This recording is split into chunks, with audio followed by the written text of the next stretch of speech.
ပွင့်ကားပြီးပြန်ပြီးဆွဲတာခံခဲ့ရတဲ့အဆိုတော်ရှင်မင်းမြတ်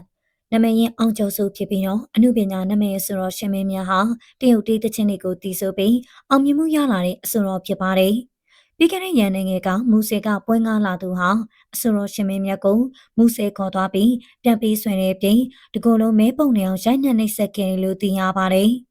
ရှင်မင်းမြတ်ရဲ့တငယ်ချင်းဖြစ်သူကချိတ်ဆက်ပေးမှုကြောင့်မူဆယ်အပရိသတ်ပါဆိုပြီးမင်္ဂလာပွဲမှာဖျော်ဖြေပေးဖို့ရန်ကုန်ထိလာငားခဲ့တာပါ။အဲ့ဒီပရိသတ်ကပဲမန္တလေးသွားဖို့လေရင်လက်မှတ်လေးဝယ်ယူပေးခဲ့ပါသေးတယ်။ရှင်မင်းမြတ်နဲ့တငယ်ချင်းဖြစ်သူကဇန်နဝါရီ၄ရက်နေ့မှာမန္တလေးကိုလေရင်နဲ့သွားပြီးမက်ဂျစ်ဟိုတယ်မှာတဲခုခဲ့ပါတယ်။9ရက်နေ့မနက်စောမှာပွဲငါသူကကားနဲ့လာခေါ်ပြီးမူဆယ်မြို့ကဟော့ရှင်းဟိုတယ်မှာတဲခုခဲ့ပြီးတော့အဲ့ဒီညနေမှာပဲညစာစားနေချိန်လူလင်းယောက်ကပွဲချင်းပါမယ့်နေရာကိုကားနဲ့ခေါ်သွားခဲ့ပါတယ်။အဲ့ဒီလူလေးယောက်ထဲမှာတယောက်ကပြည်သူစစ်ဖြစ်ပြီးတယောက်ကကိုကန့်လူမျိုးဖြစ်ကတရုတ်စကားပြောကြတယ်လို့ရှင်မင်းမြတ်ကရေးသားထားပါတယ်။ကားနဲ့လိုက်ပါသွားပြီးလူပြက်တဲ့နေရာရောက်တော့မှမျက်နှာဖုံးအမင်းနဲ့စပြီးတော့အခန်းတစ်ခုထဲခေါ်ကရိုင်းနှံနေဆက်ပြီး3600ပေးဖို့တောင်းခဲ့တာပါ။ရှင်မင်းမြတ်ကအိမ်လောက်များပြားတဲ့ငွေပမာဏမရှိဘူးလို့ပြန်ပေးဆွဲသူတွေက3000ပေးဖို့ပြန်ပြောခဲ့ပါတယ်။ရှင်မင်းမြတ်ကမိသားစုဆွေမျိုးတွေစီဖုံးဆက်ကူညီတောင်းခဲ့ပြီးမြ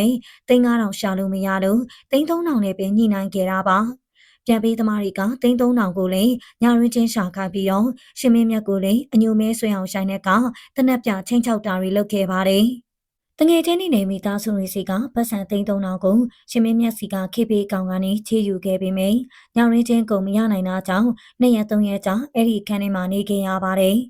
3000ရပြီးအချိန်မှာတော့ပြန်ပေးသမားတွေကရှင်မင်းမြတ်ရဲ့အဝတ်မပါတဲ့ဗီဒီယိုကိုရိုက်ကူပြီးသူတို့ပြောခိုင်းတဲ့အတိုင်းပြောစီပါတယ်။အဲ့ဒီဗီဒီယိုတွေမှာတော့ပြန်ပေးသမားစီကရှင်မင်းမြတ်ဟာငွေချင်းယူထားပူတယ်လို့ချင်းချောက်ပြောခိုင်းနေတာပါ။ဇန်နဝါရီလ9ရက်နေ့မနက်မှာတော့မူဆယ်လမ်းဘေးမှာရှင်မင်းမြတ်နဲ့သူ့တငယ်ချင်းကိုပြစ်ထားခဲ့ပြီးရဲတိုင်ရဲ့ဗီဒီယိုဖြတ်မယ်လို့ချင်းချောက်ခဲ့ပါတယ်။ရှင်မင်းမြတ်ကတော့မန္တလေးရဲစခန်းမှာအမှုဖွင့်ပြီးပြည်သက်တွေကိုအတိပေးလာခဲ့တာပါ။